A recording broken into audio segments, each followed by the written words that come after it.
Hey guys, welcome to an interesting video on Wild Rift. So today we're going to be taking a look at a Xayah top build. Now this is a pretty interesting one because in this build basically you forego NAVORI to build both Infinity Edge as well as Magnetic Blaster. So just for a little bit of context, what we normally build on Xayah would be something like this.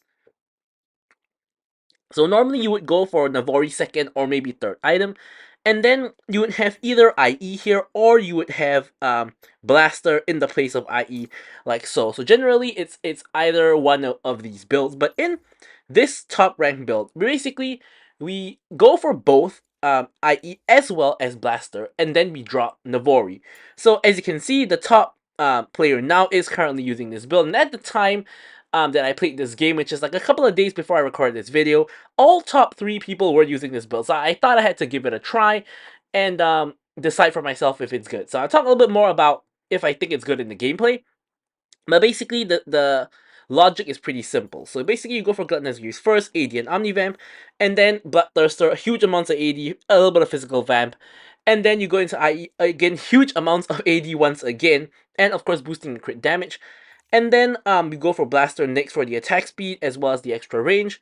And then we have more Reminder, of course, for the Armor Pen and the Grievous Wounds. And finally, you have a defensive item such as Maw or whatever else you might need. Now, personally, I would like switch it to this kind of order because I think getting IE second item is not really a very big plus, because generally IE has more value as a third item onwards. But the top players did take IE second, so I basically just followed their build exactly like so. So next up, we have the runes. So for the runes, we have Lethal Tempo. Of course, for the attack speed and range, we have Brutal, of course, because you auto attack a lot as the ADC. We have Giant Slayer, generally to counter the tanks, or of course, Coup de Grace if you're against a full squishy team, which is normally unlikely when you're playing Xayah. And then you have, of course, Alacrity for the attack speed, and Bone Plating for the defensive stats. And for the spells, we have Flash as well as Ghost majority of the time, but Exhaust can work as well if you're into a lot of assassins that you cannot kite. So anyways, now let's move on to talking about her gameplay. Okay, so let's move on to talking about the gameplay. So a couple of things to discuss. Now, first up, of course, I say this at the start of every Xayah video I make, or start of the gameplay of every Xayah video I make, but basically you generally want to pick Xayah into teams that want to run at you, right? So generally, this is why I say you normally take Giant Slayer, because most of the time, the people who want to run at you are either going to be like tanky fighters or tanks themselves, or assassins. So I know some action is going to happen right at the very beginning if I remember the game correctly. So I'm going to first talk about the action, and then I'm going to talk a little bit more about the team comp you want to play Xayah against, as well as, you know, the build itself.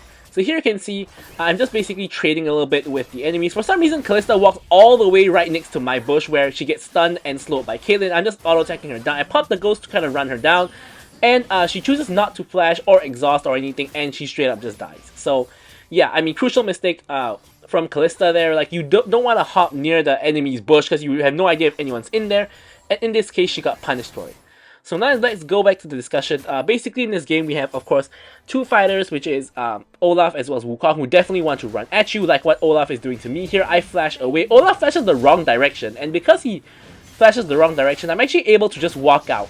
And now I can see that the situation is becoming a 3v3. I actually try to help them out a little bit, and I actually am able to get the kill onto Braum. Although in the end, it is a 2-for-1 trade, which is not very worth, but I somehow actually managed to escape, and yeah.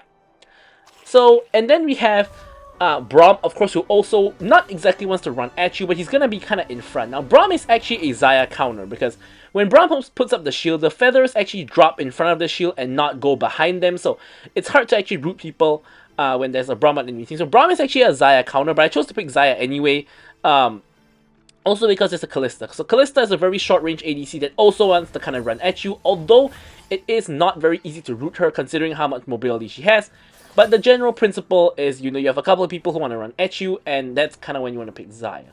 So now let's talk about the discussion of NAVORI or no NAVORIs. Now, I've tried both builds, and I can definitely see why people are going for this build, right? So I have to say that going for, of course, BT is at the first item in every single build, so that's a constant factor. We're not going to talk too much about that. But going for IE as a second item over going for NAVORI, you can really feel the damage difference. So here again, we're going in onto the Braum. Braum gets caught by the root, gets run down, and simply just dies. But yeah, so you really can feel the difference. So with NAVORI, the main value you get from NAVORI, 45 AD is pretty decent. You of course get ability haste as well, but of course the main value from NAVORI is from the Death Strikes passive, where it allows you to get your cooldowns back faster, which in the grand scheme of things gives you a lot of uptime on your W and your E. So I think in the grand scheme of things, it's actually going to be very similar in terms of damage. However, with IE, you have a lot more direct damage, in the sense that AD straight up just gives you more damage on your auto attacks, right? So you're gonna be able to just kill people faster with your auto attacks, and your spells are just gonna do more damage in general as well, compared to just getting a cooldown refund from NAVORI, where yes, it does have a lot of value, and in the long run, it probably has more value than IE in my opinion, but it's not as direct, in the sense that you don't really feel it, because cooldowns is something that it's really hard to feel unless you're playing at a very high level and you're a very skilled player, that you can really feel the cooldown that you're regaining is really significant, which whereas most people kind of just feel like, hey, you know, I do more damage with IE, that feels great, and like this is an amazing build kind of thing. So I definitely can see the logic behind it. Now personally for me, I prefer NAVORI because I'm so used to playing Xayah with NAVORI for like, I think like a year or 2 years, or basically Xayah has always had NAVORI in her build, that without NAVORI, I kind of find myself that, wait, I don't have my W, or wait a minute, I don't have my E when I normally would have. So yeah, for me personally, I find it a little bit hard to adjust because I'm so used to having NAVORI. But I can definitely see a situation where I could get used to this build and just be good with not having a NAVORI, because at the end of the day, both builds kind of work. I think both builds are good. It's just that I have a personal preference for NAVORI over going for like a no NAVORI build, right? Basically being IE and Magnetic Blaster, getting both of those in the place of NAVORI instead of having to choose between the two. So I personally would choose to go for NAVORI and either IE or Blaster instead of going for both IE and Blaster and not getting NAVORI for me. But that's just, of course, which build you want to go for is personal preference. I think that by and large, the better build is still NAVORI. Like even for people who can't feel the cooldown of NAVORI, you will still have value from NAVORI because your cooldowns are going to be faster and you still will be able to get out more abilities in the long run. So I personally just feel NAVORI is better. But I will say that it's not better by leaps and bounds, it's just better by a little bit. And this build that I'm going for in this game is still an amazing build that I think anybody can and should go for.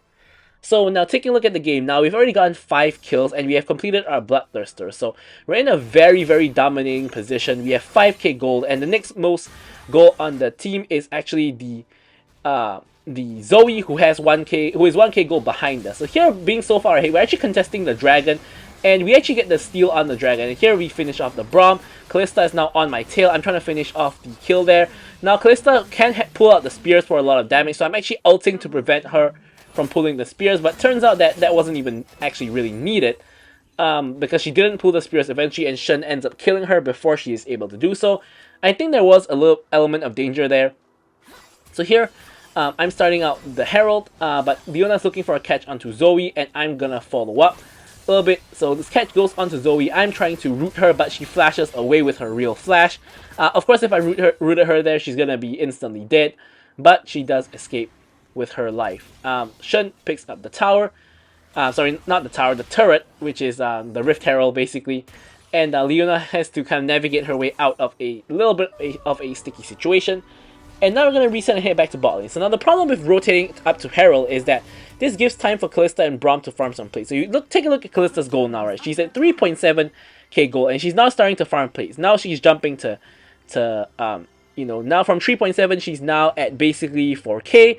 So she's gotten like a lot of gold from there already, and then only now that we start. So she basically got a kill's worth of gold, right? She went from 3.7 to 4k. 300 gold is about a kill's worth of gold, so we do give up a lot of pressure. However, they are going to get punished for it though, because as you can see, I am at the stage of the game that I'm so fed that I can one-shot her. Of course, going for IE as a second item as well means I can get a BF sword, so I get like 50 AD from Bloodthirster plus an additional 45 AD from BF Sword, giving me like 95 AD plus the Bloodthirster passive, gonna give me more than 100 AD, you know, right here. Whereas if I were going for NAVORI here, I would have only had the Clawfield's Warhammer, which gives me like 20 AD, I think. So yeah, a lot of a big difference in AD there. So since we killed them, we're actually going to counter jungle, we get the Gromp, and now we're going for the blue buff. Of course, Olaf is likely to come here because his blue side is up, and actually here he comes. So it turns out to actually be a trap for him. So here you can see, just look at the damage on Olaf, right? This is why I say the IE build is insane. Like, just look at that damage. Now, Kalista gets caught as well. She is down, and Braum has to run for the hills using the Kalista ulti, and we get another free double kill.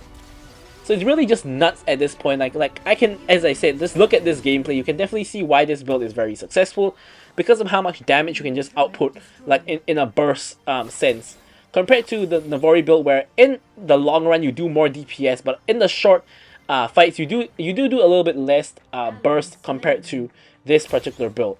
So now we're roaming to top, where we can see two people trying to push the lane, and of course Zoe is kind of someone we want to kill because she has a 4-kill bounty, so we definitely want to get her eventually. Here I pop the plan to try to spot out my enemies. Wukong and Zoe both managed to escape, so we're gonna just go for this wave instead. Take what we can get. And we're gonna grab the Scorpion as well, just to push the lane and help us farm more gold. So now with that done, obviously we don't really need to reset now. We're full resources, so we're actually going to roam back to mid. Now I'm actually trying to ping Set to defend my tower, but he's not really getting the memo, so he goes mid instead. And bot is kind of left undefended, so the enemy team probably is going to get a bounty from minions killing the tower, because there's a fat wave down in bot. Now Wukong for some reason comes back out of his tower and basically commits suicide, dies, and then Olaf gets caught by CC, dies as well. And of course, here, the Kalista is able to pick up the bounty in the bot lane, but we do trade it for a tier 2 tower in the top lane. And here, only Braum is left to defend. He already used his shield, so I'm realizing we can even force the top lane inhibitor, which is exactly what I'm doing. We force down the inhibitor, they can't actually defend it. And here I'm even getting some damage in on Braum, and if Kalista didn't pull him in there, I think I actually killed the Braum just there, then and there.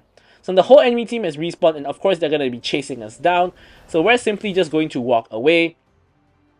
I don't think anyone can actually reach us, considering our movement speed are all kind of similar. So now at this point, I'm trying to recall to go to bot and retrieve that huge wave. However, the Olaf kind of just face checks, and we're trying to actually punish him. Here we're in I think we're in a 4v5, but Shen does have ult. Leona goes down first. I'm just kiting away, making sure I'm untouched. We kill Wukong, and now we're going for more. Going on to Olaf now, and we kill Olaf. We're going on to Braum. Braum flashes. And yeah, it's obviously a relatively successful fight. We trade 1 for 2, and I could have, of course, gotten more if they weren't all just running away, which of course they should. And at this point, it's 10 minutes into the game. I'm 13-0-2, so essentially, so far ahead that's more than a kill a minute, which is really rare that you have games like this one. And I'm at 11k gold, so at this point it's you can combine two people on the enemy team who's not Zoe, and they have the same goal as me, right? I have 12k gold. If you look at Wukong plus Olaf, for example, they have almost the same goal as me combined. So that is just how big of a lead we have right now. But of course, this also means that majority of my team's lead is on me, right? You can see that we are 10k gold ahead of the enemy team, and I am 6k gold ahead of the Kalista. So I definitely don't want to be dying, because if I die, my team's going to lose so much damage that my team might actually lose the fight. So this is the kind of games that are really scary, because when you're really fat, you do have, of course, the onus is on you to kind of carry your team, and if you die and if you fail, is it your team's fault that they're not strong enough, or is it your fault because you're the one that's strong and you can't, get the job done? So here I actually body block the Zoe Q for my Leona, because otherwise Leona might actually get one shot from the true damage on the Q. And of course, even though it's going to do a significant chunk of damage to me, so I'm obviously not going to die from it, and I can lifesteal back using my Bloodthirster like so, and I'm pretty much fine. So here we don't want to overextend. We can obviously see there's multiple enemies in the area and as well as out of vision, with the Olaf there throwing his axe, so we don't want to, do that. In the meanwhile, though, while we were kind of distracting the enemy team, our team was able to kind of push in the other lanes as well. So enemy team is kind of really having to plug a lot of holes here, and attempt to kind of stop my team from doing what we wanna. And here you can see we have both the Blaster and the IE already, so you have all the good stuff, basically all of the damage and the lifesteal from IE and Bloodthirster, and then you also get attack speed and the range from the Blaster. So all the good stuff, all present.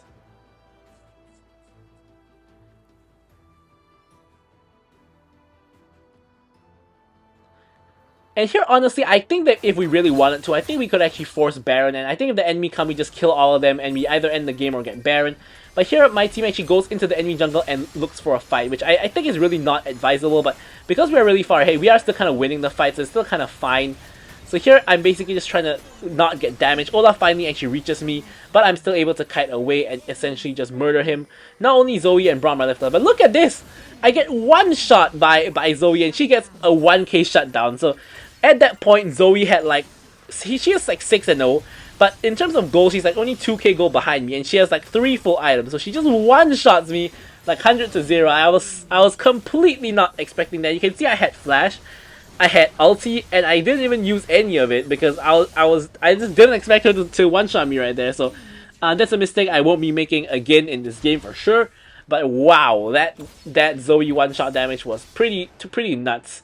But of course, that's not exactly surprising if you really think about it, because it's a Fed Zoe, and of course, Fed Zoe should be able to one-shot, you know, ADCs, right? If not, what can she do if she can't one-shot a Fed ADC? So that definitely is really logical. But yeah, I definitely fell victim to that one. So here I'm trying to get this wave, but of course my jungler is kind of trying to farm it, but does leave majority of the wave for me. So I still give him the thumbs up, and I'm just gonna get the rest of this wave. Now I'm gonna rotate over. The set gets caught out in the enemy jungle, unfortunately, and they didn't even have to use ults to get him, so not the best fight. So here again, we're just kind of staying in the backline, DPSing whoever is the closest target. It's a pretty good fight. Here I spot Zoe, and of course I'm gonna go for Zoe first because she's the main issue. We flash over, kill the Braum, and with everyone dead at this point, we can basically just go ahead and end the game. Only Olaf is left to defend, which is obviously why I aggressively flash to kill Braum, because when you want to end the game, you want to get rid of as many people as possible. Now Olaf has to make a last stand, but obviously he can't really do anything 1v4, so we do indeed finish the game. And as usual, I'm going to leave you guys with the stats. Thank you guys so much for watching the video, and goodbye.